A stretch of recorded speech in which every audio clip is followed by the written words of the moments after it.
Hello नमस्कार दोस्तों, जय माता दी। ओम नमः शिवाय। आज हम कर रहे हैं जेठ माह की पूर्णिमा सत्यनारायण व्रत कथा। एक बार नेमी सारण के तीर्थ में कन्या आदि 28,000 ऋषियों ने श्री सूत जी से पूछा, हे प्रभु, इस कलयुग में वेद विद्या सहित मनुष्यों को प्रभु भक्ति किस प्रकार मिलेगी तथा उनका उद्धार कैसे होगा। हे मुनि श्रेष्ठ, कोई ऐसा तप कीजिए जिससे थोड़े समय में ही पुण्य प्राप्त हो तथा मनोवांछित फल मिले। वह कथा सुनने की हमारी इच्छा है। सर्वशास्त्र ज्ञाता श्री सूत जी बोले, हे वैष्णव में श्रेष्ठ पूज्य, आप सब ने प्राणियों के हित की बात पूछी है।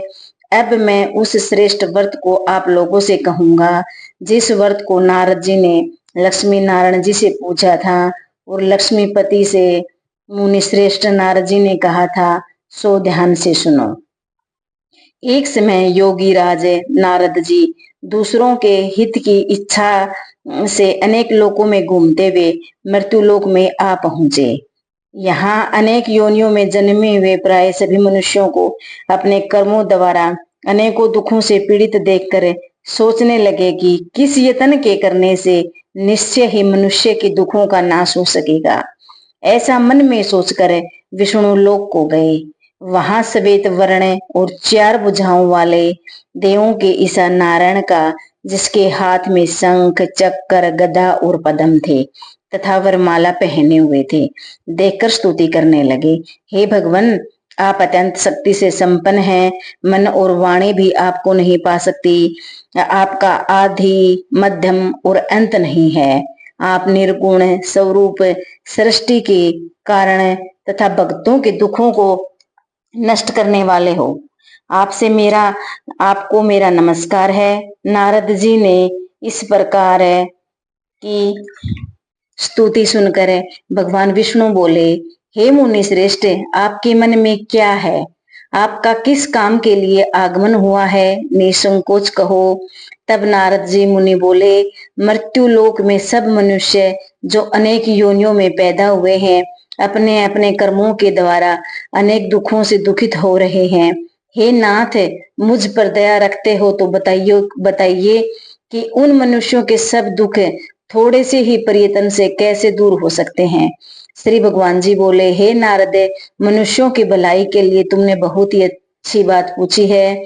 जिस काम के करने से मनुष्य मोह से छूट जाता है वह मैं कहता हूँ, सुनो। पुण्य को देने वाला स्वर्ग तथा मृत्यु लोक दोनों में दुर्लभ एक उत्तम व्रत है। आज मैं प्रेम वंश होकर तुमसे कहता हूँ, श्री सत्यनारायण भगवान का यह व्रत अच्छी तरह विधि पूर्वक करके मनुष्य तुरंत ही वहां सुख भोग कर मरने पर मोक्ष को प्राप्त होता है। श्री भगवान के यह वचन सुनकर नारद जी बोले कि इस व्रत का फल क्या है, क्या विधान है, किसने यह व्रत किया था और किस दिन यह व्रत करना चाहिए, विस्तार से कहो। भगवान बोले, दुख शोक आदि को दूर करने वाला, धन धान्य को बढ़ाने वाला, सौभाग्य तथा संतान को देने वाला यह व्रत सब स्थानों पर विजय करने वाला है। भक्ति और श्रद्धा के साथ किसी भी दिन मनुष्य श्री सत्यनारायण जी की शाम के समय ब्राह्मणों और बंधुओं के साथ धर्मपरायण होकर पूजा करें। भक्ति भाव से नैवेद्य केले का फल, घी, दूध और गेहूं का चूर्ण सवाया लेवे। गेहूं के अभाव में साठी का चूर्ण, शक्कर तथा गुड़ लें और सब भक्षण योग्य पदार्थ जमा करके भगवान को अर्पण करें तथा बंधु बांधवों सहित ब्राह्मणों को भोजन कराएं। पश्चात समय भोजन करें। नृत्य गीत आदि का आचरण कर श्री सत्यनारायण भगवान का स्मरण करता हुआ समय व्यतीत करें। इस तरह व्रत करने पर मनुष्य की इच्छाएं निश्चय ही पूरी होती हैं। विशेषकर कली काल में मृत्यु लोक में यही मोक्ष का सरल उपाय है। यह प्रथम अध्याय। श्रीमन नारायण श्रीमन नारायण श्रीमन नारायण। श्री सत्यनारायण भगवान की जय हो। दूसरा अध्याय। श्री सूत जी कहते हैं, ऋषियों, जिससे पहले समय में इस व्रत को किया था उनका इतिहास कहता हूँ, ध्यान से सुनो। सुंदर काशीपुरी नगरी में एक अत्यंत निर्धन ब्राह्मण रहता था। वह भूख प्यास से बेचैन हुआ नित्य पृथ्वी पर घूमता। ब्राह्मणों से प्रेम करने वाले भगवान ने वृद्ध ब्राह्मण का रूप बनाकर उनके सामने आकर आदर से पूछा, हे विपर, नित्य दुखी हुआ पृथ्वी पर क्यों घूमता है? दीन ब्राह्मण बोला, मैं निर्धन ब्राह्मण हूँ, मैं भिक्षा के लिए पृथ्वी पर फिरता हूँ। हे भगवान, यदि आप इनका उपाय जानते हो तो कृपा करके कहो। वृद्ध ब्राह्मण बोला कि सत्यनारायण भगवान मनोवांछित फल देने वाले हैं, इसलिए ब्राह्मण तो उनका पूजन कर, जिसके करने से मनुष्य सब दुखों से मुक्त हो जाता है। ब्राह्मण को व्रत का सारा विधान बताकर बूढ़े ब्राह्मण का रूप धारण करने वाले श्री सत्यनारायण भगवान अंतर्ध्यान हो गए। जिस व्रत को वृद्ध ब्राह्मण ने बताया है, मैं इसको करूंगा, यह निश्चय करके उन्हें रात में नींद नहीं आई। वह सवेरे उठकर सत्यनारायण भगवान का व्रत का निश्चय कर भिक्षा के लिए चला। उस दिन उनको भिक्षा में बहुत सारा धन मिला, जिससे बंधु बांधुओं के साथ उसने श्री सत्यनारायण भगवान का व्रत किया, जिसके करने से वह विपर सब दुखों से छूटकर अनेक प्रकार की संपत्तियों से युक्त हुआ। वह समय से वह विपर हर माह व्रत करने लगा। इस तरह सत्यनारायण भगवान के व्रत को जो करेगा वह सब पापों से छूट कर मोक्ष को प्राप्त होगा। आगे जो भी पृथ्वी पर श्री सत्यनारायण भगवान का व्रत करेंगे वह मनुष्य सब दुखों से छूट जाएगा। इस तरह नारद जी से सत्यनारायण भगवान का यह व्रत मैंने तुमसे कहा। हे विप्रो, अब मैं और क्या कहूँ? ऋषि बोले, हे मुनिवर, संसार में इस विपर से सुनकर और किस किस ने इस व्रत को किया वह सब हम सुनना चाहते हैं, इसके लिए हमारे मन में श्रद्धा है। श्री सूत जी बोले, हे मुनियो, जिस जिसने इस व्रत को किया वह सब सुनो। एक समय वह विपर धन और ऐश्वर्य के अनुसार बंधु बांधुओं के साथ व्रत करने को तैयार हुआ। उसी समय एक लकड़ी बेचने वाला बूढ़ा आदमी आया और बाहर लकड़ियों को रखकर विपर के मकान में गया। प्यास से दुखी लकड़हारा उनको देखकर, उनको व्रत करते देखकर विपर को नमस्कार कर कहने लगा कि आप यह क्या कर रहे हैं और इसके करने से क्या फल मिलता है, कृपा कर मुझे भी बताइए। ब्राह्मण ने कहा, सब मनोकामनाओं को पूर्ण करने वाला यह श्री सत्यनारायण भगवान का व्रत है। इन्हीं की कृपा से मेरे यहाँ धन धान्य आदि की वृद्धि हुई है। विपर से इस व्रत के बारे में जानकर लकड़हारा बहुत प्रसन्न हुआ। चरणामत लें और प्रसाद खाने के बाद अपने घर को गया। लकड़हारे ने अपने मन में इस प्रकार का संकल्प किया कि आज ग्राम में लकड़ी बेचने से जो धन मिलेगा उसी से श्री सत्यनारायण भगवान का उत्तम व्रत करूंगा। यह मन में विचार कर वह बूढ़ा आदमी लकड़ियां अपने सिर पर रख कर जिस नगर में धनवान लोग रहते थे वह ऐसे सुंदर नगर में गया। उस रोज वहां पर उसे उन लकड़ियों के दाम पहले दिनों से चौगुना मिले। तब वह बूढ़ा लकड़हारा दाम ले और अति प्रसन्न होकर पके केले की फली, शक्कर, घी, दूध, दही और गेहूं का चूर्ण इत्यादि श्री सत्यनारायण भगवान के व्रत की कुल सामग्रियों को लेकर अपने घर गया। फिर उसने अपने भाइयों को बुलाकर विधि के साथ श्री सत्यनारायण भगवान जी का पूजन और व्रत किया। इस व्रत के प्रभाव से वह बूढ़ा लकड़हारा धन पुत्र आदि से युक्त हुआ और संसार के समस्त सुख भोग कर वैकुंठ को चला गया। ये था दूसरा अध्याय है। श्रीमन नारायण श्रीमन नारायण श्रीमन नारायण। श्री सत्यनारायण भगवान की जय हो। तीसरा अध्याय। श्री सूत जी बोले, श्रेष्ठ मुनियों, अब आगे की कथा कहता हूँ। पहले समय में उल्कामुक नाम का एक बुद्धिमान राजा था। वह सत्यवक्ता और जितेंद्रिय था। प्रतिदिन देवस्थानों पर जाता तथा गरीबों को धन देकर उनके कष्टों को दूर करता था। उनकी पत्नी कमल के समान मुख वाली और सती साध्वी थी। भद्रकालीन नदी के तट पर उन दोनों ने श्री सत्यनारायण भगवान का व्रत किया। उस समय वहां पर एक साधु नामक वैश्य आया। उसके पास व्यापार के लिए बहुत सा धन था। राजा को व्रत करते हुए देखकर वह विनय के साथ पूछने लगा, हे राजन, भक्ति युक्त चित्त से यह आप क्या कर रहे हैं? इसके करने से क्या होता है? मेरी सुनने की इच्छा है, सो आप मुझे बताइए। राजा बोले, हे साधु, अपने बंधु बांधुओं के साथ पुत्र आदि की प्राप्ति के लिए एक महाशक्तिशाली श्री सत्यनारायण भगवान का व्रत व पूजन किया जा रहा है। राजा के वचन सुनकर साधु ने आदर से बोला, हे राजन, मुझसे इसका सब विधान कहो। मैं भी आपके कथा अनुसार इस व्रत को करूंगा। मेरे भी कोई संतान नहीं है और इससे निश्चय ही होगी। राजा से सब विधान सुनकर व्यापार से नियुक्त हो वह आनंद के साथ घर गया। साधु ने अपनी स्त्री से संतान देने वाले इस व्रत का वर्णन सुनाया और कहा कि जब मेरे संतान होगी तब मैं इस व्रत को करूंगा। साधु ने ऐसे वचन अपनी स्त्री लीलावती से कहे। एक दिन उनकी स्त्री लीलावती पति के साथ आनंदित हो सांसारिक धर्म से प्रयुक्त हो श्री सत्यनारायण भगवान की कृपा से गर्भवती हो गई तथा 10वें महीने उसके गर्भ से एक सुंदर कन्या का जन्म हुआ। दिनों दिन वह कन्या इस प्रकार बढ़ने लगी जैसे शुक्ल पक्ष का चंद्रमा बढ़ता है। कन्या का नाम कलावती रखा। तब लीलावती ने मीठे शब्दों में अपने पति से कहा कि आपने जो संकल्प किया था कि आप भगवान का व्रत करूंगा, अब आप कीजिए। साधु बोले, हे प्रिय, इसके विवाह पर करूंगा। इस प्रकार अपनी पत्नी को आश्वासन दे वह नगर को गया। कलावती पितृगृह में वृद्धि को प्राप्त हो गई। साधु ने जब नगर में सखियों के साथ अपनी पुत्री को देखा तो तुरंत ही दूत को बुलाकर कहा कि पुत्री के लिए कोई सुयोग्य वर देख कर लाओ।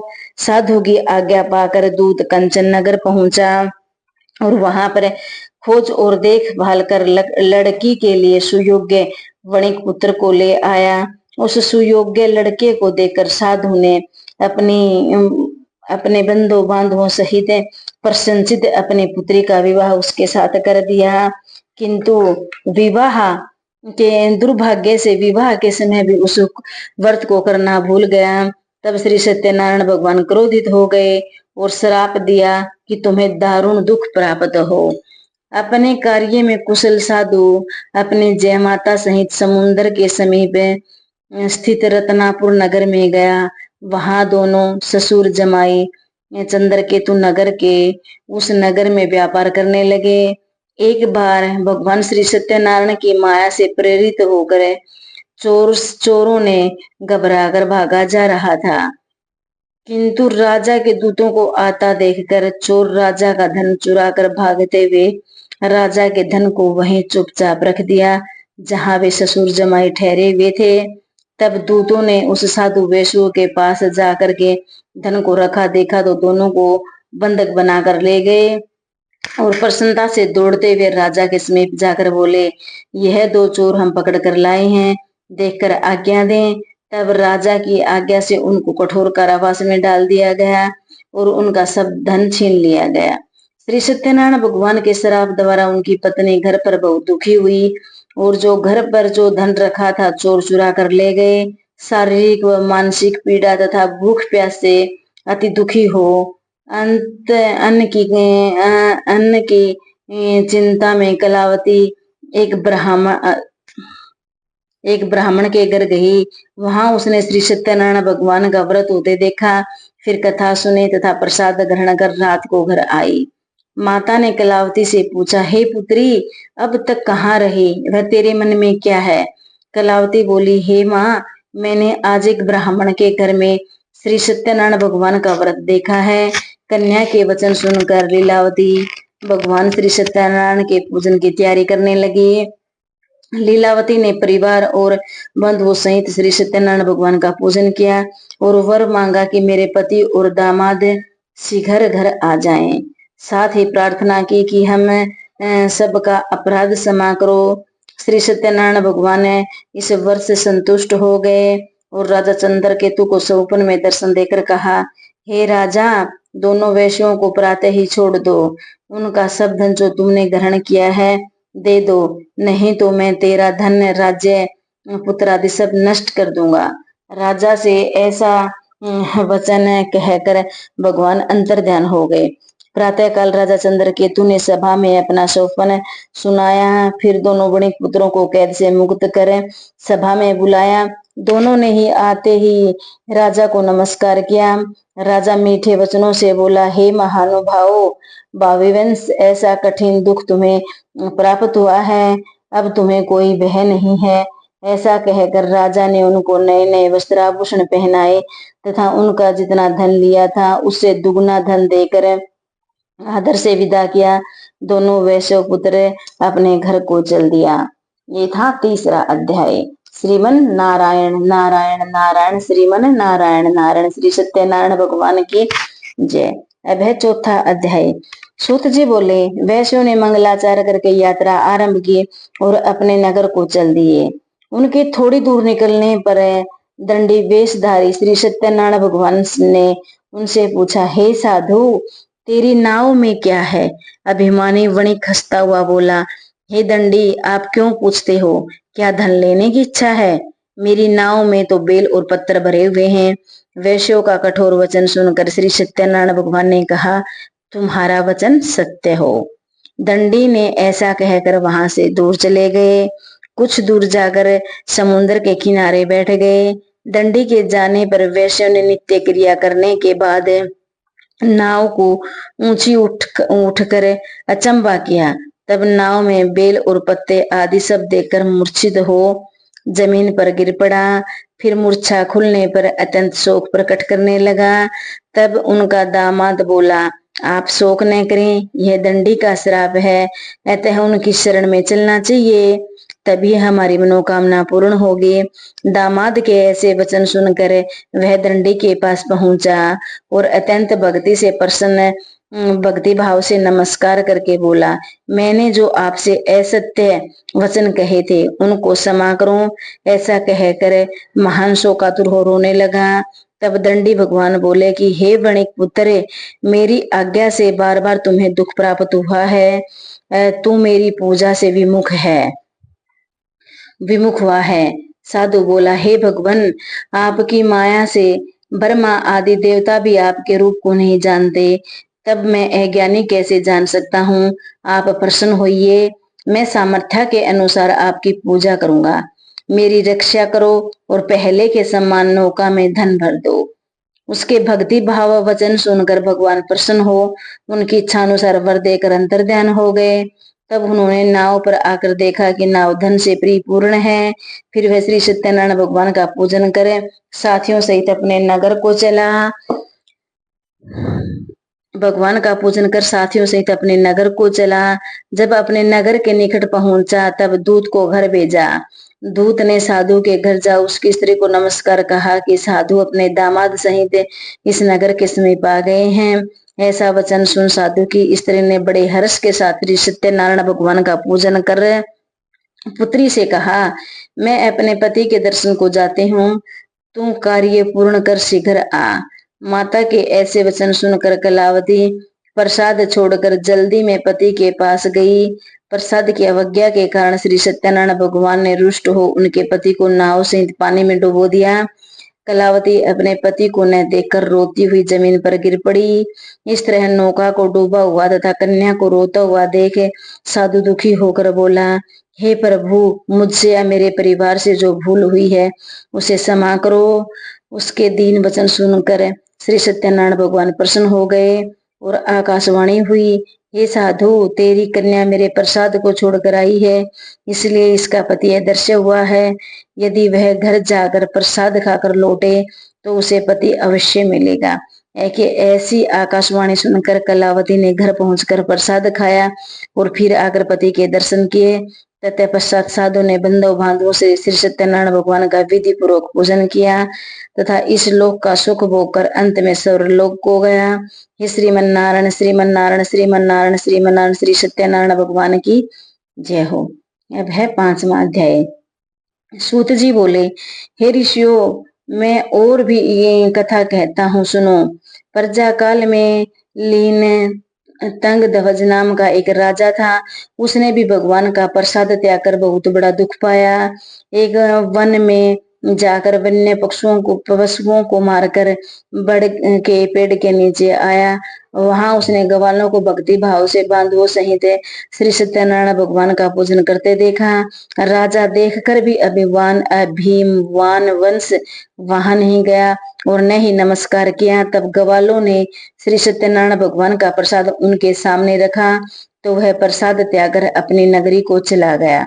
वहां उसने अपना सब कुछ नष्ट पाया तो वह जान गया कि यह श्री सत्यनारायण भगवान ने किया है। तब वह विश्वास कर ग्वालों के समीप गया और विधि पूर्वक पूजन कर प्रसाद खाया तो श्री सत्यनारायण भगवान की कृपा से सब कुछ पहले जैसा हो गया। फिर दीर्घ काल तक सुख भोग कर मरने पर स्वर्ग लोक को गया।